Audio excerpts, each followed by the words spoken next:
नमस्कार मित्रों, मैं Neeraj Saxena, physics faculty. Last topic में या लास्ट लेक्चर में अपन ने विशेषता गुणांक पढ़ा।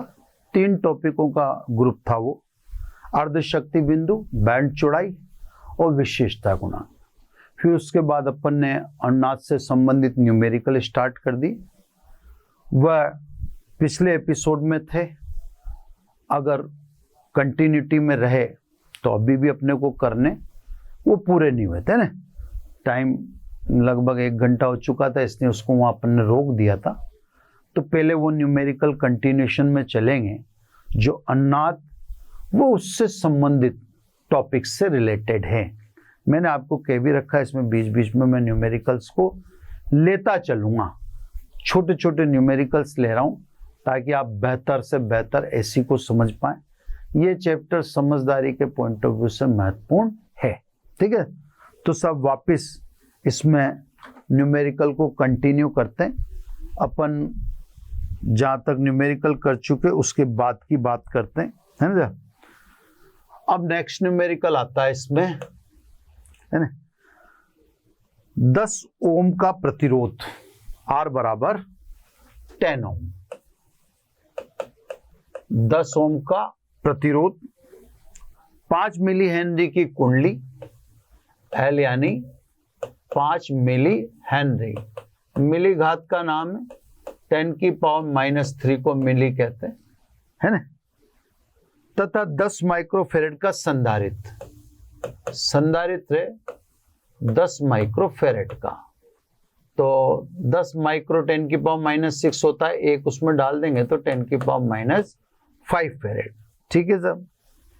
यह संयोग जब उचित आवृत्ति के प्रत्यावर्ती धारा स्रोत से जोड़ा जाता है, यह संयोजन RLC सर्किट हो गया। आप देख ही रहे, यह संयोजन जब उचित आवृत्ति के प्रत्यावर्ती धारा स्रोत से जोड़ा जाता है तो परिपथ में अनुनाद की अवस्था उत्पन्न हो जाती है।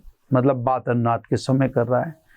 यदि प्रतिरोध आधा कर दिया जाए तो अनुनादी आवृत्ति, ऑप्शन है आधी हो जाएगी, B 2 गुनी हो जाएगी, C अपरिवर्तित रहेगी, D 4 गुनी हो जाएगी। तो सब अनुनादी आवृत्ति चाहे वो FR हो, FR बराबर 2 पाई रूट LC, चाहे अपन अनुनादी कोणीय आवृत्ति की बात करें, दोनों ही R पर निर्भर नहीं करते, है ना। तो सब अनुनाद के समय आप प्रतिरोध आधा करो चाहे दुगना करो, उससे अनुनादी आवृत्ति अपरिवर्तित रहेगी, क्योंकि अनुनादी आवृत्ति तो L और C पर निर्भर करती है, उसको R से कोई लेना देना नहीं है। तो इसका आंसर जो है अपरिवर्तित रहती है, यही आंसर इसका आएगा, है ना। अब चलो सब नेक्स्ट, है ना, नेक्स्ट में आ जाओ। मैं क्या क्वेश्चन मैंने लिख रखे हैं तो मुझे उस हिसाब से देखना पड़ता है। हाँ सर, नेक्स्ट क्वेश्चन में वो अनुनाद से संबंधित क्वेश्चन छोटे छोटे। अनुनाद की स्थिति में धारा व वोल्टता के मध्य कलांतर। तो अनुनाद की स्थिति में मैंने आपको बता रखा है, प्रतिबाधा मिनिमम R के बराबर, कलांतर 0 व RLC परिपथ का व्यवहार R की तरह, व आरोपित वोल्टता प्रतिरोध पर वोल्टता के बराबर। बहुत सारी चीजें और भी बता रखी, तो उस अनुनाद के समय मैंने लिखवा रखा है। तो ये कह रहा है, इसका सवाल था अनुनाद की स्थिति में धारा व वोल्टता के मध्य कलांतर कितना होता है। तो धारा व वोल्टता के मध्य कलांतर 0 होता है ना। नेक्स्ट क्वेश्चन, नेक्स्ट क्वेश्चन में पूछता है, किसी श्रेणी अनुनादी परिपथ में R, L तथा C पर वोल्टता 5 वोल्ट, 10 वोल्ट, 10 वोल्ट, है ना। R पर वोल्टता इसने बता दी 5 वोल्ट, L पर बता दी इसने 10 वोल्ट और C पर बता दी इसने 10 वोल्ट। देखो बच्चों, अनुनाद है, क्योंकि VOL बराबर क्या है, VOC है, तो अनुनाद है, उसको कोई नहीं रोक सकता। बिल्कुल क्लियर, ठीक है। तो सब किसी श्रेणी अनुनादी परिपथ में प्रतिरोध R, L तथा C पर एसी वोल्ट था 5 वोल्ट, 10 वोल्ट और 10 वोल्ट। तो मुख्य एसी वोल्टता जो इस पर आरोपित की गई है वो कितनी होती है? ये मैंने अभी अभी लिखा है आपके सामने, है ना। ये लिख रखा कि अनुनाद के समय आरोपित वोल्टता प्रतिरोध पर वोल्टता के बराबर होती है। और इसने अपन से यही पूछा कि अनुनाद के समय ये प्रतिरोध पर वोल्टता ये कुंडली पर है। अजय अनुनाद नहीं भी कहता, नहीं कहता है, कोई मन नहीं कहे तो भी आप समझ जाना, क्योंकि आपके जो क्वेश्चन आएंगे उसमें जरूरी थोड़ी है कि आपसे अनुनाद कहा जाए। अनुनाद कहना कोई जरूरी नहीं है।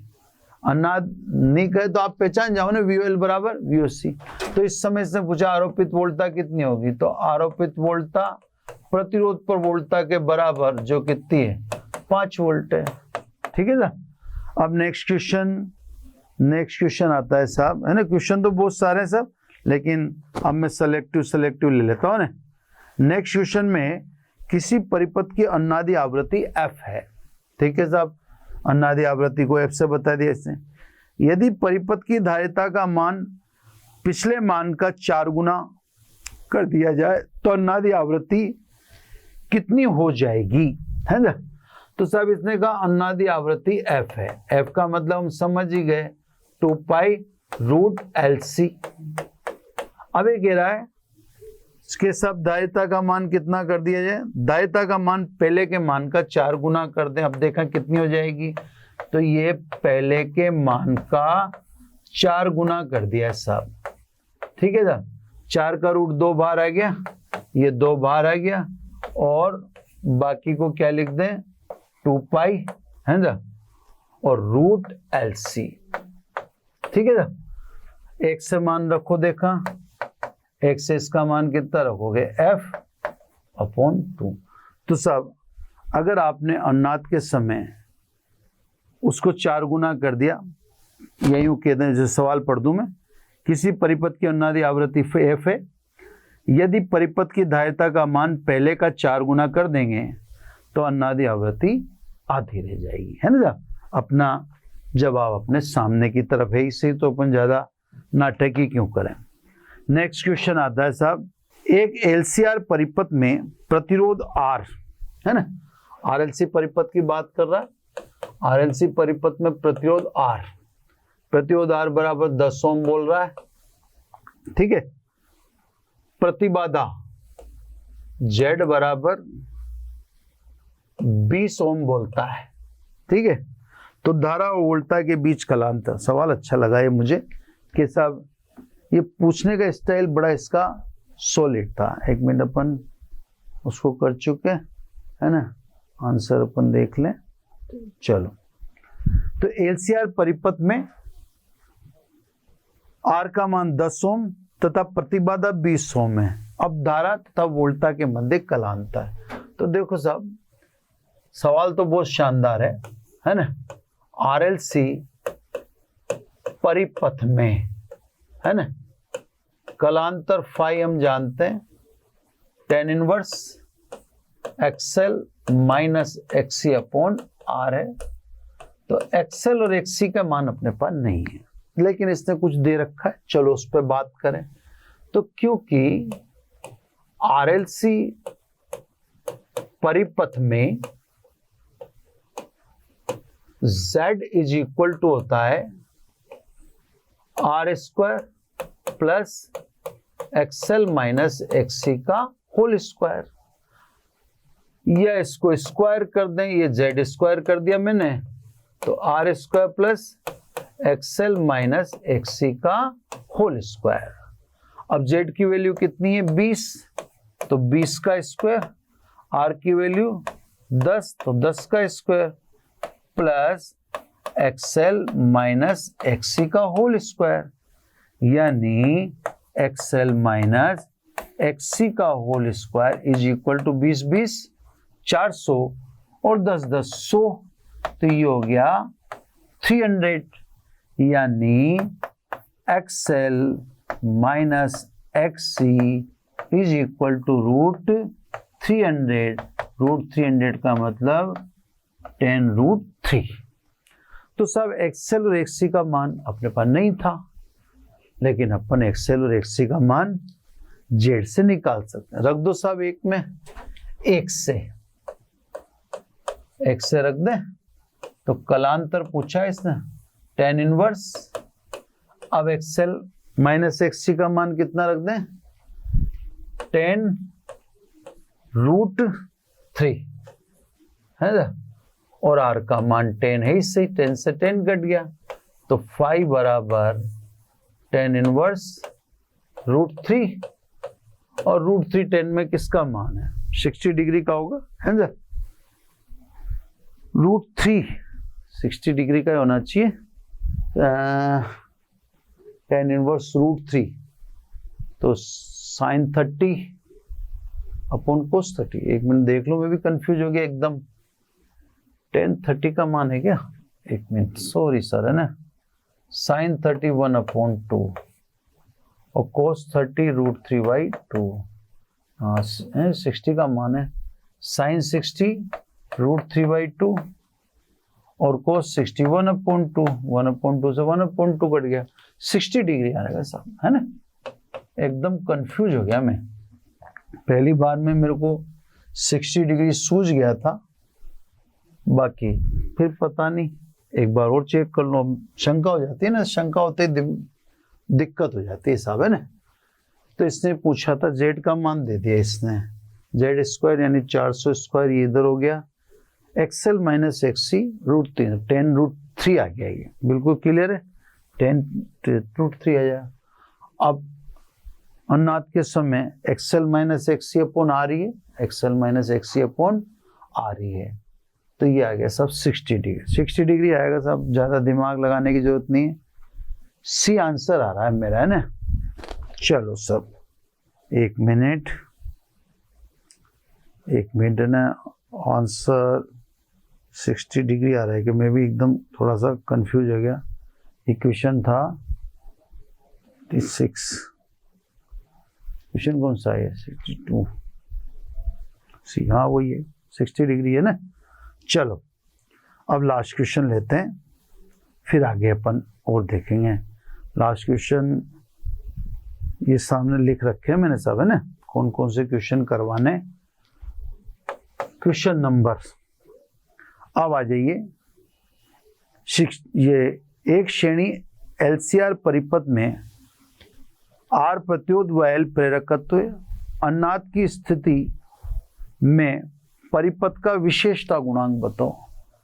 तो साहब वो तो अपन ने कह रखा आर और एल से दे रखा, तो विशेषता गुणांक तो क्यू बराबर ओमेगा एल अपॉन आर। हालांकि इसको लिखना चाहिए, इसने ऑप्शन तो यही दिए हैं ओमेगा एल अपॉन आर, पर ओमेगा यहाँ पर अनुनादी कोणीय आवृत्ति, इसको लिखना चाहिए, तो इसने लिखा नहीं। हालांकि लिखा नहीं तो भी अब आप समझ ही जाओ, जब ऑप्शन ये दे रखा है और कोई ऐसा ऑप्शन है ही नहीं, जैसे आर अपॉन ओमेगा एल वो क्वालिटी फैक्टर है ही नहीं, ओमेगा एल अपॉन आर का रूट वो है ही नहीं, ओमेगा एल अपॉन आर का होल स्क्वायर ये भी नहीं है, तो स्वाभाविक है फिर उसमें कोई जरूरी नहीं है। तो साहब ये अपने कुछ क्वेश्चन अभी तक जो अपन ने किए उसके अपन ने ढूंढे थे, कबाड़े थे। अब नेक्स्ट टॉपिक लेंगे, फिर जब टॉपिकों का समूह बन जाएगा फिर क्वेश्चन लेना स्टार्ट कर देंगे, ठीक है ना। तो साहब अब आ जाइए प्रत्यावर्ती धारा परिपथ। प्रत्यावर्ती धारा परिपथ जब मैं कहता हूं तो आप समझ जाइए मैं आरएलसी परिपथ की बात कर रहा होता हूं, है ना। तो बार बार नहीं कहना पड़े और किसकी बात पर, RLC circuit complete AC circuit है ना, कंप्लीट एसी से। भाई केवल आर, केवल एल, केवल सी में तो बोलना पड़े, लेकिन आरएलसी सर्किट में तो बोलने की जरूरत है ही नहीं, है ना। तो RLC circuit itself represent to AC circuit. तो सब प्रत्यावर्ती धारा परिपथ में ताक्षणिक शक्ति व औसत शक्ति, है ना। अब देखो ये जो हम टॉपिक पढ़ेंगे, इस टॉपिक से भी कम से कम नहीं तो 2-3 टॉपिक निकलेंगे, वो भी इंपॉर्टेंट है। इस चैप्टर की सबसे बड़ी या सबसे शानदार बात यह है कि इस चैप्टर में टॉपिक से ही टॉपिक निकलते जाते हैं। टॉपिक से जब टॉपिक निकलते हैं तो हमारा थोड़ा क्या है, कंटिन्यूटी रहती है, हमारे को समझने में दिक्कत नहीं आती। इस चैप्टर की एक खूबी है कि टॉपिक से टॉपिक जोड़ता चलता है ना, कि साहब ये टॉपिक फिर वो टॉपिक, तो उसी में से टॉपिक निकलते जाते हैं, है ना। अब आ रहे हैं अपन सब RLC परिपथि लिख देता हूं ना, या लिख दे साहब प्रत्यावर्ती धारा परिपथ में ना, प्रत्यावर्ती धारा परिपथ में ताक्षणिक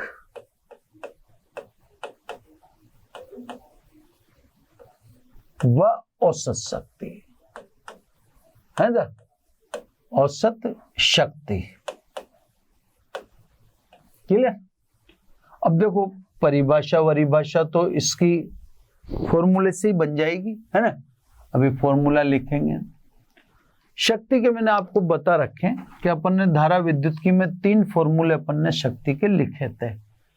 P बराबर, एक लिखा था I²R, एक लिखा था V²/R और एक लिखा था V × I। इन 3 में से आपको यूज करने। अब देखो अगर R की बात है, बहुत ध्यान से सुनना मेरी बात को, अगर केवल प्रतिरोध की बात है तो प्रतिरोध के लिए शक्ति का फॉर्मूला निकालने की कतई आवश्यकता नहीं है। कतई आवश्यकता इसलिए नहीं है क्योंकि प्रतिरोध का व्यवहार AC और DC में समान है। अब अपन जो फॉर्मूला निकालते हैं प्रतिरोध के अलावा की बात है, यानी प्रतिरोध को छोड़ दें तो उसके अलावा बहुत सारे सर्किट है ना, L है, C है, RL है, RC है, LC है, RLC है, तो अपने 6 सर्किटों के लिए तो निकालना पड़ेगा। तो अपन वास्तव में प्रतिरोध के अगर बात होती AC सर्किट में, तो प्रतिरोध के लिए तो AC चैप्टर को दोबारा बनना ही नहीं चाहिए था, वो तो DC में ही फिर पढ़ लेना चाहिए था, क्योंकि AC और DC में प्रतिरोध का व्यवहार सेम समान है। लेकिन यहाँ पर सर्किट और भी हैं, तो अपने को स्वाभाविक रूप से पढ़ना पड़ेगा। अब स्वाभाविक है AC और DC में अंतर है। AC में धारा और वोल्टा के मध्य कलांतर हो सकता है, नहीं भी। तो सब इसमें जब आप शक्ति निकालोगे, इससे निकालोगे तो इसमें केवल धारा ही है, वोल्टा सामने नहीं खड़ी, तो कलांतर कहाँ कैसे लिखेंगे, कैसे दिखाएंगे? दिखाई नहीं पाएंगे, क्योंकि केवल I लिखेंगे तो केवल I में V के सामने लिखते तो फिर तो V और I दोनों दिखाई देते हैं। इससे भी नहीं निकाल सकते आप, क्योंकि ये केवल V को रिप्रेजेंट करेगा। तो स्वाभाविक है अपन ताक्षणिक शक्ति किससे निकालेंगे? अपन ताक्षणिक शक्ति की कैलकुलेशन करेंगे VI से। V भी लिखेंगे, I भी लिखेंगे, और V और I लिखेंगे तो स्वाभाविक रूप से कलांतर अब सामने दिखेगा, बिल्कुल स्पष्ट रूप से, है ना। तो सब पहले ताक्षणिक शक्ति की बात कर लें, फिर औसत शक्ति की बात। तो पहले बात करें अपन ताक्षणिक शक्ति, ठीक है साहब। ताक्षणिक शक्ति में आ जाइए किसी क्षण, ताक्षणिक तो किसी क्षण ही बोलना पड़ेगा, वो तो अपनी मजबूरी है।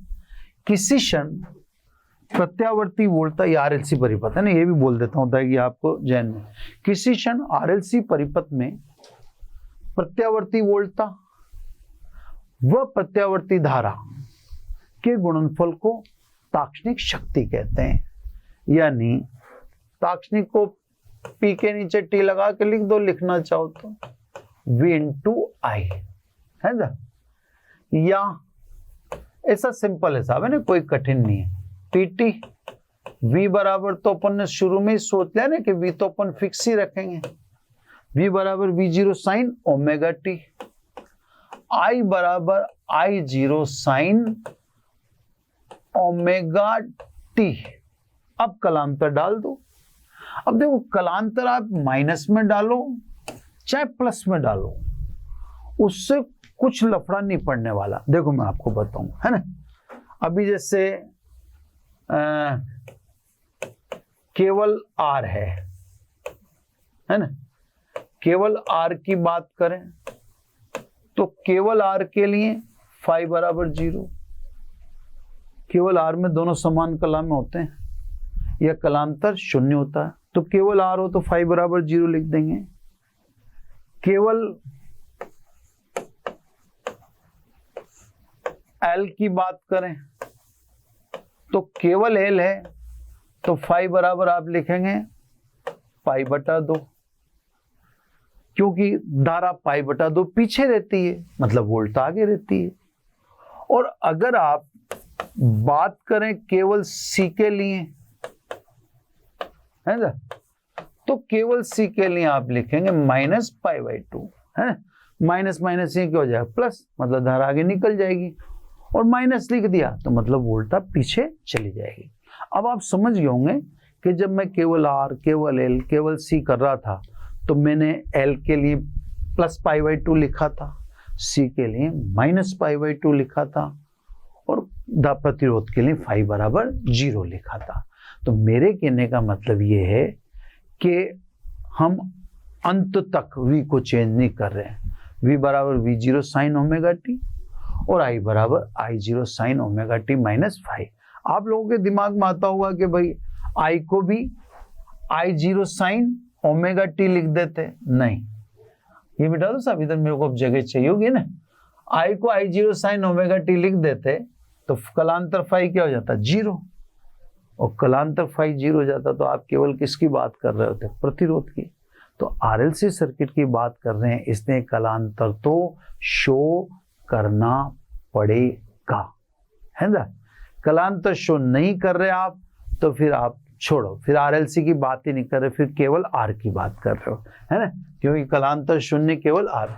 अब इसको सोल्व करो सब, है ना, तो पी टी, है ना, V0 I0, ठीक है, साइन ओमेगा टी, इसको सब साइन ए माइनस बी से खोल दें, बाकी तो लिख ही दे, देखो V0 आ गया, I0 आ गया, साइन ओमेगा टी आ गया। अब बचा sign omega T minus five, solution करना है तो sign omega T minus five, इसको खोलो साइन ए माइनस बी से, साइन ए कॉस बी माइनस कोस ए साइन बी। फाई कांस्टेंट है साहब, फाई कलांतर है लेकिन कांस्टेंट है। ओमेगा टी तो कभी कांस्टेंट हो ही नहीं सकता, क्योंकि जिसमें टी है वो फिर वेरिएबल है ना, तो टी वाला पद तो कांस्टेंट हो ही नहीं सकता, पर फाई जिसमें है वो तो कलांतर है ना। कलांतर के मान नियत है सबके लिए, देख लो आप, तो सब कलांतर वाला पद तो अपन कांस्टेंट ही मानेंगे। अब इसको जमाओ देखो थोड़ा तरीके से, है ना, पी टी V0 I0, ये अंदर वाला पद ले रहा हूं। अब देखो कांस्टेंट को मैंने एक साथ कर दिया, V0 I0 ये गुणा होंगे, अंदर भेजा, कोस फाई कांस्टेंट है, sign omega T, sign omega T, ये हुआ साइन स्क्वायर ओमेगा टी। अब अंदर इधर गुणा करो, देखना V0 I0, है ना, sine omega T cos omega T sine phi, constant को एक साथ कर दें साइन फाई, है ना, और क्या लिख दूं, sign omega T cos omega T. ठीक है साहब, ये सब ताक्षणिक शक्ति आपके सामने दो पदों में है। ताक्षणिक शक्ति को जब सोल्व किया तो उसका एक पद तो ये P1 सामने है आपके, दूसरा पद ये P2 सामने है। ये भी बात क्लियर होगी कि P1 और P2 आपके सामने है, जिनमें मैंने कांस्टेंट को अलग कर दिया, वेरिएबल को अलग कर दिया। जिसमें ओमेगा टी वो वेरिएबल है, इसलिए वो मैंने आइसोलेट कर दिया, इधर भी और इधर भी। तो तब ताक्षणिक शक्ति दो पदों में आती है, दोनों ही पद टी के फलन हैं, यानी दोनों ही पदों में टी मौजूद है, दोनों ही पद टी के साथ परिवर्तित होंगे, है ना। इसलिए एक चक्र में शक्ति का औसत यानी औसत शक्ति, जब भी फिजिक्स में कोई फलन समय के साथ वेरिएबल होता है या समय के साथ परिवर्तित होता है, तो आप कभी भी गौर करना, हमेशा आपको ऐसी परिस्थिति में एक चक्र में औसत ही निकालना पड़ेगा, वरना आप वैल्यू बोल ही नहीं सकते। तो फिजिक्स का ये एक तरीका है, परंपरा है, जो भी कह लो, है ना, कि जब कोई फलन टी या कोई टी का फलन है, यानी टी के साथ वो परिवर्तित होता है, तो उसकी एवरेज वैल्यू दी जाती है कि साहब एवरेज वैल्यू क्या रहेगी। तो सब P जो आपने देखा ताक्षणिक शक्ति, उसके दो घटक देखे आपने, एक घटक P1 देखा, एक घटक P2 देखा, है ना। घटक P1 और घटक P2 दोनों T के फलन है, ठीक है साहब, दोनों समय के साथ परिवर्तित हैं, तो अपने को एक चक्र में औसत निकालना पड़ेगा, यानी अब पढ़ेंगे अपन औसत शक्ति। लेकिन अब मेरी बात को बहुत ध्यान से सुनना, P1 के अंदर और P2 के अंदर गौर करके देखो, उल्टा निकाल लो, P1 में से भी उल्टा निकाल लो और P2 में से भी उल्टा निकाल लो। अगले टॉपिक इसी से निकलेंगे, आगे वाले जो टॉपिक हैं, एक शक्ति गुणांक निकलेगा वो इसी से निकलेगा, एक कार्यहीन धारा निकलेगी वो इसी से निकलेगा, है ना। तो मैं ऐसा करता हूं कि इसका औसत निकाल लूंगा मैं, तो ये पेज तो मेरा फुल हो जाएगा, है ना। अब मैं क्या करता हूं, अगले पेज में आपको पहले ही निकाल के दिखा देता हूं, है ना। फिर क्या है, मैं अगले पेज में आऊंगा ना तो आपको समझा दूंगा। अब देखो, पर मैं अगले पेज में तो बार बार मुझे इधर आना पड़ेगा। चलो सब मैं कोशिश करूं तो चलो अगला ही पेज लेना पड़ेगा यार, क्या करें, मेरे समझ में नहीं आ रहा है। 1 मिनट के लिए 10 सेकंड मेरे को सोच लेने दो, 10 सेकंड के लिए मुझे सोचना जरूरी है, यहाँ पे खत्म हो जाएगा। चलो मैं कोशिश करता हूँ, यहीं पे एक बॉक्स बना के देखो सब, है ना, फिर आगे कर लेंगे अगर ट्रांसफर करें। पहला पद देखो P1, है ना, पद P1 में से P1 पार्ट है ना, इसमें से सब आप ये तो अलग कर लो, V0 साइन ओमेगा टी, ये आरोपित वोल्टता थी, इसको अलग कर लो, ठीक है, पद P1 में से। अब जो बचा उसको मैं थोड़ा संकीर्णता में लिखूंगा, थोड़ा जगह बचाता हुआ लिखूंगा, मैं फंस गया ना इस समय। अब जो बचा देखो, V0 साइन ओमेगा टी आपने निकाल लेते, एक साइन ओमेगा टी रह गया, ध्यान से देखना साहब, है ना। I0 cos फाई, ये तो कांस्टेंट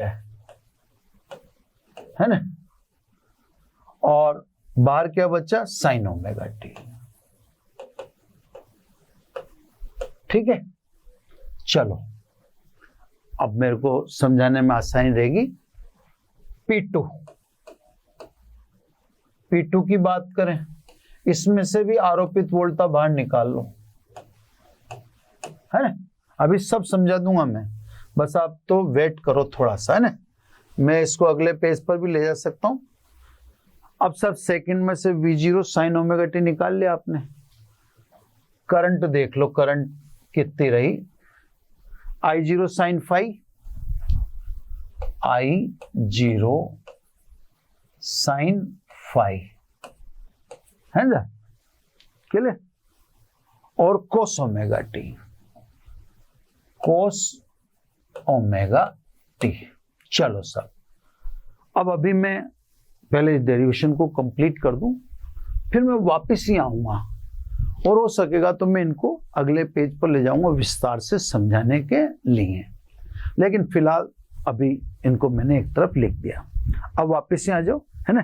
यह बात अपनी हो चुकी कंप्लीट कि सब P1 और P2, ठीक है साहब, ये दोनों क्या नाम से T के फलन है, और ये T के फलन है, तो स्वाभाविक रूप से दोनों समय के सापेक्ष परिवर्तित होंगे।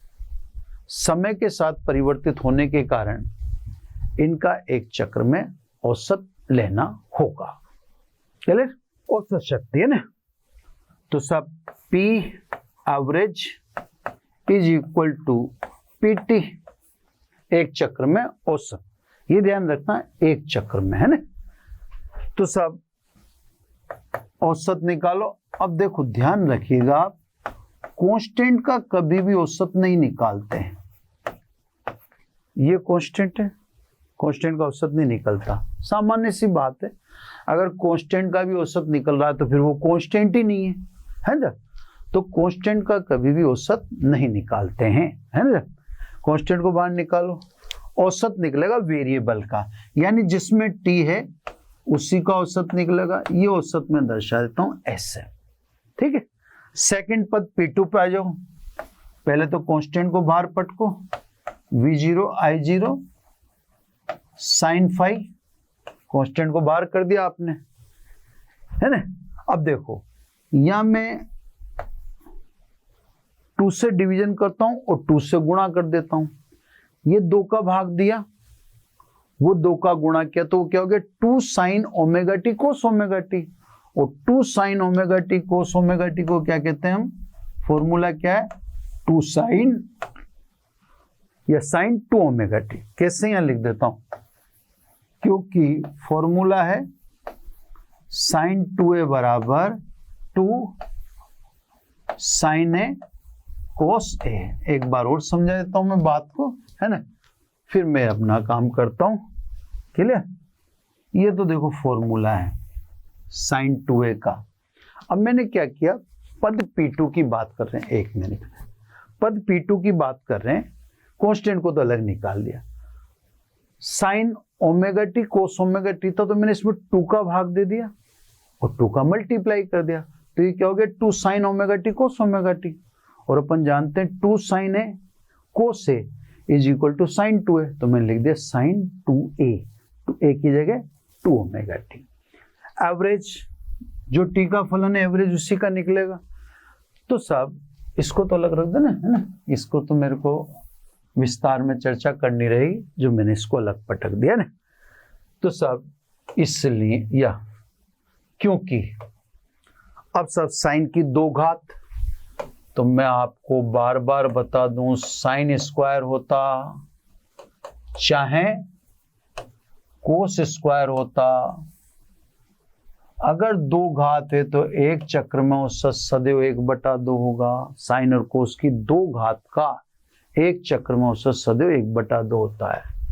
वह साइन 2 ओमेगा टी अगर 1 घात है तो इसका औसत सदैव 0 होता है। क्लियर साहब, रखो सब मान। इसलिए औसत शक्ति कितनी हुई, V0 I0 cos फाई और साइन स्क्वायर ओमेगा टी की जगह क्या लिखते हैं 1/2, ये लिख दिया 1/2 माइनस दूसरे पद में sine 2 omega T, sine 2 omega t औसत क्या है 0, ये 0। तो सब पार्ट P2 तो हो गया 0, जबकि पार्ट P1 नहीं हुआ 0। पार्ट P1 तो चल रहा है अभी भी, देख रहे हो ना आप, पार्ट P1 वर्तमान में भी मौजूद है, यानी P average is equal to, इसको ऐसे लिख दूं V0/√2 into I0/√2 cos phi. भाई V0/√2 इंटू I0/√2, तो √2 इंटू √2 इज इक्वल टू 2, है ना। तो मैंने इसको ऐसे लिख दिया। अब बोलो V0/√2 को क्या बोलते हैं, VRMS। I0/√2 को क्या बोलते हैं, IRMS cos फाई। ये सब औसत शक्ति। क्लियर। अगर आप चाहें तो क्योंकि V इंटू आई को P लिखते हैं, तो VRMS इंटू IRMS को लिख दें आप PRMS cos फाई, ऐसा भी लिख सकते हैं। अब देखो एक एक बात को ध्यान से सुने। RLC परिपथ में या प्रत्यावर्ती धारा परिपथ में, है ना। अब क्योंकि RLC भी आप ऐसे समझो, RL भी तो ऐसी सर्किट ही है, RC भी ऐसी सर्किट ही है, LC भी ऐसी सर्किट ही है ना। बस केवल R ही तो है जो AC और DC में समान व्यवहार करता है। तो प्रत्यावर्ती धारा परिपथ बोल देता हूं, उसमें RLC भी आ गया, RL भी आ गया, RC भी आ गया, LC भी आ गया, L भी आ गया, C भी आ गया। तो देखो RLC परिपथ में औसत शक्ति, सॉरी प्रत्यावर्ती धारा परिपथ में औसत शक्ति VRMS, पहले भी V पे डिपेंड तो करता ही था, DC में भी। IRMS पहले भी I पे डिपेंड करता था, DC में भी, वो तो यहां तक तो नई बात नहीं है। VRMS इंटू IRMS में तो आप बिल्कुल भी नई बात मत मानो, क्योंकि पहले V इंटू I था DC में, अब V की जगह VRMS होना ही था, I की जगह IRMS होना ही था, तो वो तो कोई मिरेकल नहीं है, वो तो होना ही था। अपन फॉर्मूले की वैसे वैसे कॉपी करते हैं, तो DC का जब V उठाते हैं तो उस AC में उसको VRMS लिखते हैं, DC का I उठाते हैं तो AC को उसमें IRMS लिखते हैं, नथिंग न्यू, है ना, वो सिंपल सी बात है। तो सब बात ये है कि प्रत्यावर्ती धारा परिपथ में औसत शक्ति VRMS और IRMS के साथ साथ V तथा I के मध्य कलांतर फाई पर भी निर्भर करती है, क्योंकि इसमें कोस फाई आ रहा है। कोस फाई को अगला टॉपिक यानी शक्ति गुणांक कहते हैं। तो कोस फाई भी एक अगला टॉपिक है जो इंपॉर्टेंट टॉपिक है, जो इंपॉर्टेंट है। तो अगला टॉपिक यहीं से निकलेगा, वो कौन सा टॉपिक है? Cos phi. अब आ जाओ सब इधर की तरफ, बहुत ध्यान से देखना सब, अगर समझो, क्योंकि ये भी एक टॉपिक है ना, इसका भी अपना महत्व है। मैं अब इसको, चलो मेरे पास स्पेस यहां मिल गई तो मैं यहां छोटे से में समझाता हूं। ये देखो IRMS, बहुत ध्यान से समझना, ये इसको लिख रहा हूं मैं इसके लिए, है ना। अब देखो शिखर धारा I0 के AC सर्किट में दो टुकड़े हो गए। इसका I0 का एक टुकड़ा तो है I0 sin फाई, बहुत ध्यान से समझा रहा हूं, और दूसरा टुकड़ा है I0 cos फाई। तो सब शिखर जो मान है धारा का, वो जैसे ही AC सर्किट में फ्लो होता है, प्रवाहित होता है, तो उसका शिखर टूट जाता है दो पार्ट में, एक I0 sin फाई और एक I0 cos फाई। अब देखना ध्यान से, ये एक तो अब इस IRMS लिखा है तो मैं यूं लिख देता हूं IRMS cos फाई, है ना। बहुत ध्यान से समझना, क्योंकि ये एंगल मैंने क्या बना दिया? फाई। और इससे 90 डिग्री पर दूसरा कंपोनेंट, है ना, ये 90 डिग्री पर दूसरा कंपोनेंट, इसको क्या कहेंगे अपन? IRMS। आप I0 लिख सकते हो, मेरे को उससे कोई एतराज नहीं है, साइन फाई। तो थोड़ा सा मैं उसको सेपरेट रख दूं ना सब, वो इधर मिक्स नहीं होना चाहिए, अपने मेन टॉपिक में मिक्स नहीं हो जाए ना। तो मैं मेन टॉपिक से उसको इधर ले लेता हूं, ठीक है। बस मेरा काम हो चुका है, ऐसी बात नहीं है। चलो मैंने उसको अलग कर दिया। तो सब एक बात तो आप समझ गए कि जैसे आपने V0 निकाल लिया, आरोपित वोल्टता निकाल ली, तो आपने देखा धारा का शिखर दो पार्ट में टूट जाता है, एक I0 cos फाई होता है, एक I0 sin फाई। अब मैं I0 लिखता तो वहां भी I0 लिख देता, इसलिए आप उसको दिल पे ना ले, है ना। वो ऐसी कोई बात नहीं है कि सब मैंने जानबूझकर लिखा है, वो ठीक है, IRMS लिखा है। अब देखो इसमें गजब की बात, जो टुकड़ा I0 cos फाई है, ये वाला, ये रहा, ये देखो वोल्टा के साथ समान कला में, वोल्टा की कला भी साइन ओमेगा टी है और धारा की कला भी साइन ओमेगा टी है ना।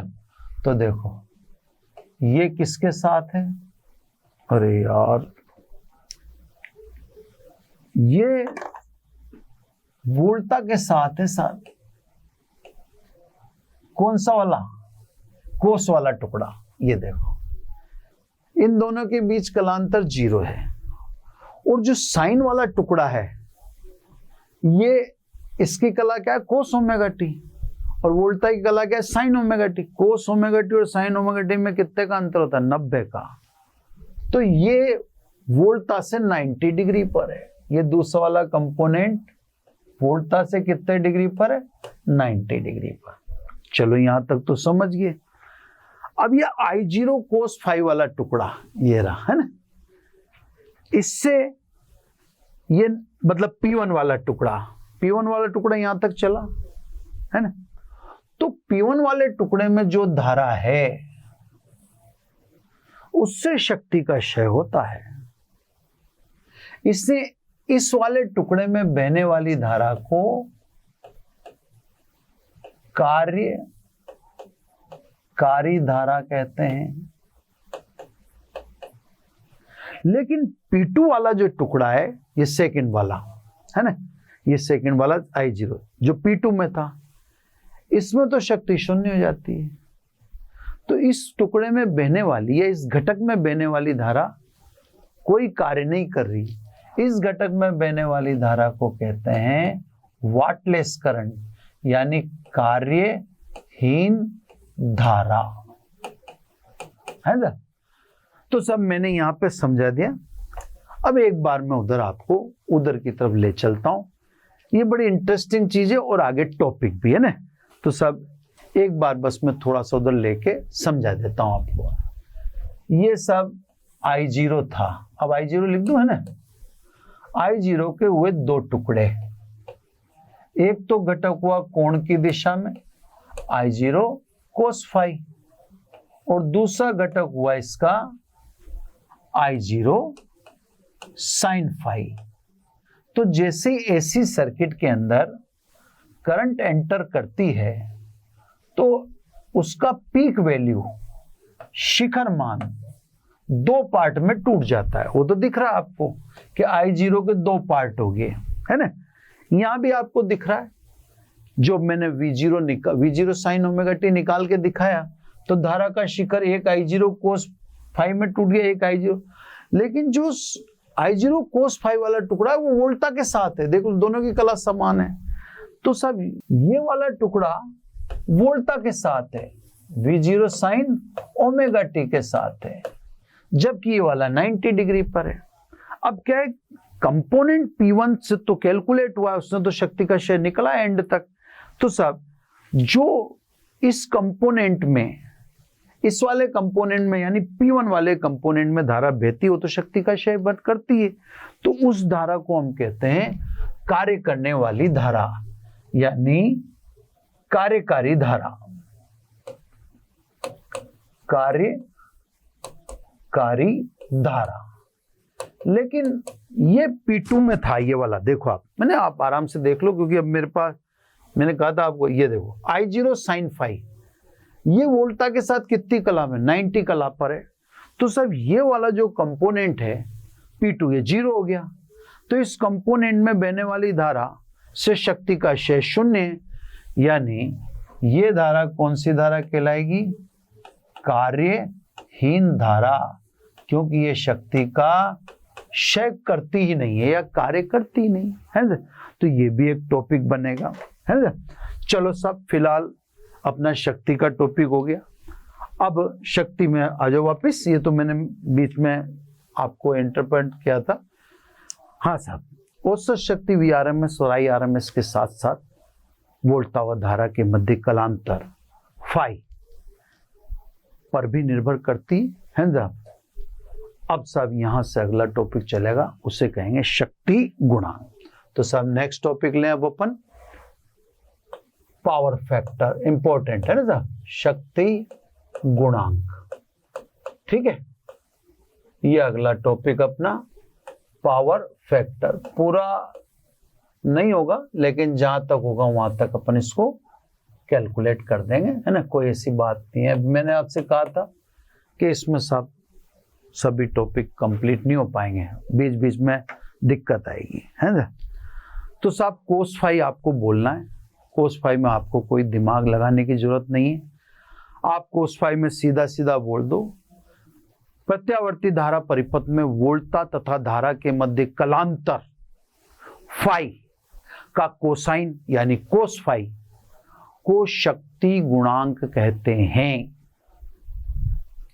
यह अब जैसे गणितीय पदों में बोलो तो यह किसके बराबर होता है, तो आप यहां से बोल दो, यह औसत शक्ति व आभासी शक्ति के अनुपात के बराबर होता है। यानी कहने का मतलब cos phi is equal to औसत शक्ति और पी आर एम एस, यानी हिंदी में लिख देता हूं, ये किसके बराबर है, औसत शक्ति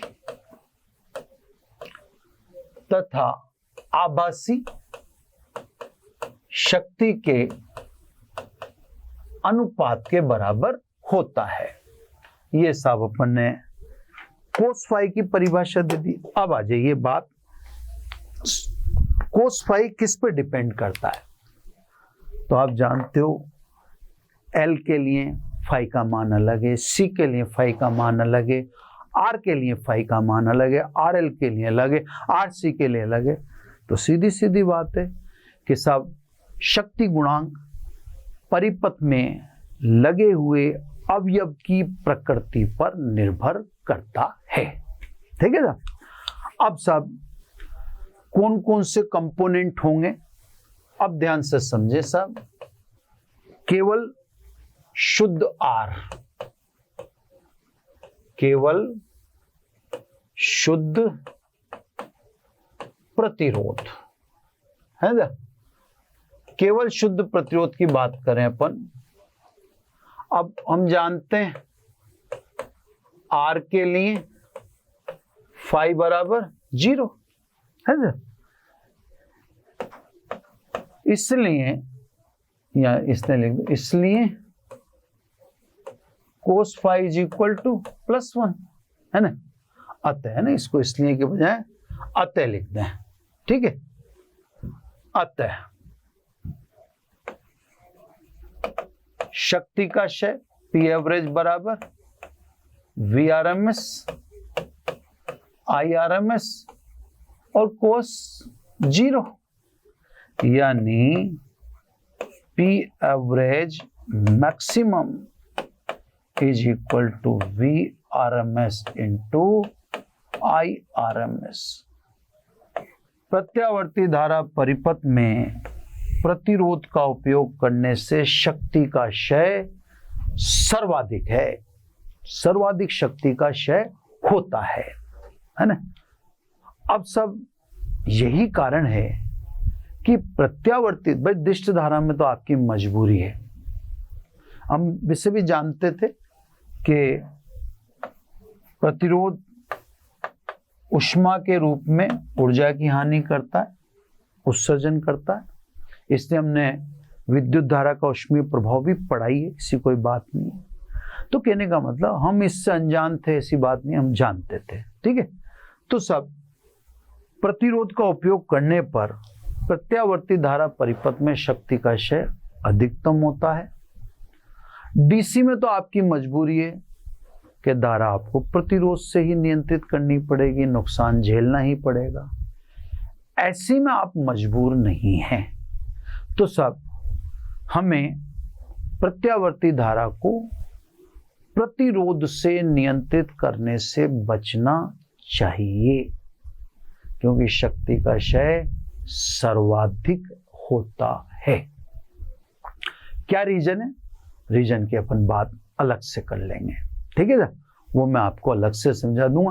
पहले मोटा मोटी आप बात को समझ लो, फिर कारण मैं अगले एपिसोड में समझा दूंगा कि सब प्रतिरोध में शक्ति का क्षय अधिकतम क्यों हुआ, वो अपन सब ले लेंगे, उसकी टेंशन मत लो आप, है ना। पहले सीधे सीधे टॉपिक। अब सब केवल शुद्ध धारिता या केवल शुद्ध प्रेरकत्व। अब शुद्ध धारिता हो चाहे शुद्ध प्रेरकत्व, दोनों के लिए फाई बराबर ±π/2, एक के लिए +π/2, एक के लिए -π/2 है। इसलिए cos phi is equal to 0। Plus pi two रखोगे माइनस पाई बाई टू रखोगे 0 आएगा। अतः P average, V R M S, I R M S cos 90 plus minus रख दो, कोई फर्क नहीं पड़ता। ये 1 मिनट यार रगड़ा पेटिस हो जाता है, मजा नहीं आता। राइटिंग चलती है तो फिर चलनी चाहिए ना, फिर वो क्या है तो घसीटना मैं तो प्लस माइनस रख देता हूँ ना, plus minus pi by two, cos pi by two 0 है, यानी P average minimum is equal to 0। गजब। यानी केवल शुद्ध कुंडली काम में लें या केवल शुद्ध धारिता का इस्तेमाल करें प्रत्यावर्ती धारा परिपथ में तो शक्ति का क्षय 0 है, कोई शक्ति की हानि नहीं होती। यही कारण है कि जैसे पंखा है उसमें संधारित्र का इस्तेमाल करते हैं, कूलर है, मोटर है, इन सभी में धारा को नियंत्रित करने के लिए कहीं संधारित्र का इस्तेमाल करते हैं और कहीं कुंडली का इस्तेमाल करते हैं, क्योंकि इसमें शक्ति का क्षय 0 है। समझिए। अब सब ये तो आर की बात होगी, एल की बात होगी, सी की बात होगी। अपन क्योंकि आरएलसी सर्किट में अब आरएल भी है, आरसी भी, आरएलसी भी है, तो सब अब सीधा सीधा अपन सबकी बात कर लेते हैं एक साथ। समझ में आएगी बात? इसको एक बार और सुन लो। शुद्ध कुंडली का इस्तेमाल करने पर या शुद्ध धारिता का इस्तेमाल करने पर, शुद्ध कुंडली और शुद्ध धारिता का इस्तेमाल करने पर शक्ति का क्षय 0 है, क्योंकि उसमें शक्ति गुणांक 0 होता है और शक्ति का क्षय 0 है। तो यही कारण है कि हमें प्रत्यावर्ती धारा को या तो कुंडली से या संधारित्र से नियंत्रित करना चाहिए। शक्ति का क्षय क्यों 0 है अगले एपिसोड में शुरुआत करके ही बता दूंगा, आपको टेंशन लेने की जरूरत नहीं। और शुरू में बता दूंगा मैं कि साहब प्रतिरोध में शक्ति का क्षय अधिकतम क्यों होता है और कुंडली और संधारित्र में शक्ति का क्षय क्यों नहीं होता, रीजन अलग से, पहले बात। अब आ जाओ साहब आरएलसी परिपथ में। आरएलसी परिपथ में अब आरएलसी परिपथ में भी शक्ति गुणांक निकालो। तो क्योंकि आरएलसी परिपथ में फाई बराबर जानते हो आप, tan inverse XL minus XC upon R, है ना, यानी tan phi is equal to XL minus XC upon R, है ना। अब अपन जानते हैं ये लंब है और ये आधार है ना। तो कर्ण क्या हुआ साहब, कर्ण बराबर लंब का स्क्वायर और आधार का, तो आधार का स्क्वायर प्लस लंब का मतलब एक्सएल माइनस एक्सी का होल स्क्वायर। अब इसको तो अपन जेड कहते हैं, ये तो कहलाता है जेड, है ना। अतः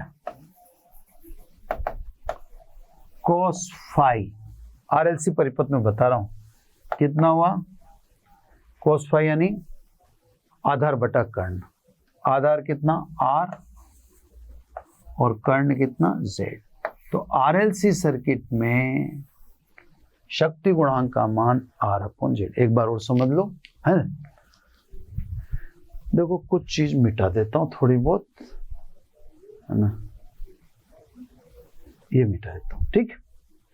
अपने को वो दो तो अपन समझिए, अगले टॉपिक में स्टार्ट में उसका अपन जिक्र कर देंगे, ठीक है। ये मैंने बना ही दिया था उधर, चाहो तो इसको मिटा दो, लेकिन कोई जरूरत नहीं, अपना एंड हो गया है ना। तो आरएलसी की तो सेपरेट बात कर ली, लेकिन आरएल की भी बात करनी है, आरसी की भी बात करनी है, आरएलसी की भी बात करनी है, एलसी की भी बात करनी, तो सब आरएलसी परिपथ में।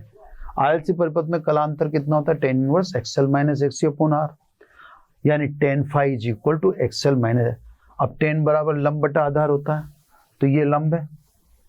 एक मिनट पेन चेंज कर लूं, अरे दादा नहीं हो रहा, वाइट ही है ना, पेन चेंज कर। ये सब ये लंब है और ये आधार है, तो कर्ण निकालो, कर्ण आधार का स्क्वायर प्लस लंब का स्क्वायर, अब R square plus XL minus X square, इसको क्या कहते हैं, जेड कहते हैं। अतः कोस फाई मतलब आधार बटा कर्ण। तो अपन आरएलसी सर्किट के लिए कहें तो शक्ति गुणांक कितना होगा, आर अपॉन जेड। लास्ट अनुनाद द तो लिखा है, मैं नहीं रहा यार। अनुनाद पर z किसके बराबर हो जाता है, r के बराबर, इसलिए कोस फाई यानी शक्ति गुणांक r और z किसके बराबर हो जाता है, r के बराबर। तो अनुनाद के समय कोस फाई कितना होता है, 1।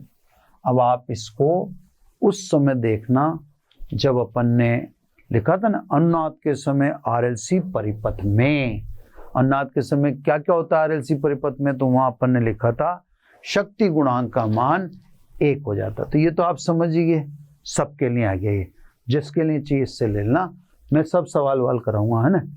अनुनाद के समय बात करें तो अनुनाद के समय प्रतिबाधा प्रतिरोध के बराबर होती है, तो मैंने प्रतिबाधा जेड की जगह आर रख दिया, जेड की जगह आर रख दूंगा तो आर बटा आर यानी 1। तो अनुनाद के समय शक्ति गुणांक का मान 1 होता है, ठीक है साहब। तो साहब ये 2 टॉपिक का समूह हो गया। अगले में मुझे कारण समझाने, इसमें शक्ति का सर्वाधिक क्षय क्यों हुआ, इसमें क्यों क्षय नहीं हुआ, और इसका भी एक बहुत इंपॉर्टेंट सवाल समझाना है। कार्यहीन धारा मैंने थोड़ा सा घसड़ पसड़ तो हो रहा है, मेरे को भी मजा तो नहीं आ रहा।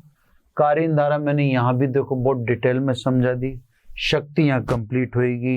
ये फ्रेम मैंने वहाँ पे फिर बना दिया था दोबारा दिखाने के पर्पज से, तो बेहतर कोशिश की है, फिर भी कई बार खिचड़ी हो जाती है ना। तो बस आज इतना ही, बाकी फिर अपन नेक्स्ट लेक्चर में लेंगे। क्या लेना है आप मस्त रहो, जुड़े रहो, चैप्टर समझ में आ रहा होगा, बार बार न्यूमेरिकल भी बीच बीच में डालते रहें। Thank you very much. आशा करता हूं हमारे टॉप एजुकेटर का यह लेक्चर आपको पसंद आया होगा। अगर पसंद आया है तो वीडियो को लाइक करिए, चैनल को सब्सक्राइब करिए और शेयर भी करिए, क्योंकि ज्ञान बांटने से बढ़ता है और सही बताऊं तो पुण्य भी मिलता है। मुझे सुनने के लिए बहुत बहुत धन्यवाद। Thank you.